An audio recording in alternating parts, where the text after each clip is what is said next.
Welcome to solverfy. So this question, we want to prove that these three statements are equivalent to each other. So A is less than B, the average of A and B is greater than A, and the average of A and B is less than B. So the way that the textbook wants you to solve it is they want you to prove an if and only if condition on these two, and if and only if condition on these two. But in this case, we'll do something a bit smarter. What we'll do is, if this is P1, so proposition 1 and proposition 2 and proposition 3, what we'll do is we'll have proposition 1 implies proposition 2, which implies proposition 3, which implies proposition 1. So what we've done, well, if we can prove this, then we have equivalency. So we, of course, have first equivalency between P3 and P1 because we have this straight arrow. But to get equivalency between P3 and P2, what you just do is you prove equivalency between P1, and since P1 is equivalent to P2, you have an equivalency between P3 and P2. Same thing for here. If you want equivalency between P1 and P3, just go to P2 and then go to P3. But now, let's do the proof. So we'll do P1 implies P2. So A is less than B.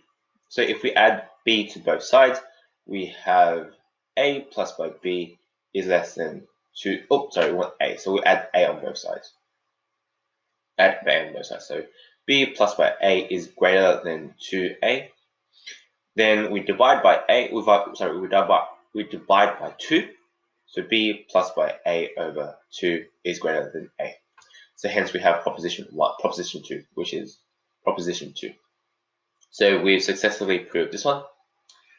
Now our next one, proposition 2, implies proposition 3.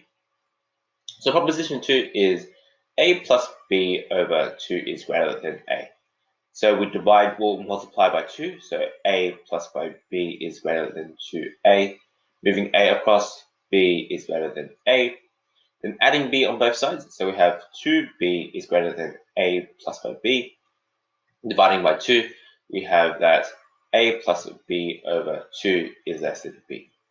So this is proposition 3. So we've proven this one. And finally, proposition 3 implies proposition 1. So proposition 3 is A plus by B over 2 is less than B. Multiplying by 2, A plus B is less than 2B. Subtracting B over, we have A is less than B, which is proposition 1. So what we've done is we've simply just proven this circular chain of equivalency. So therefore, these three statements are equivalent.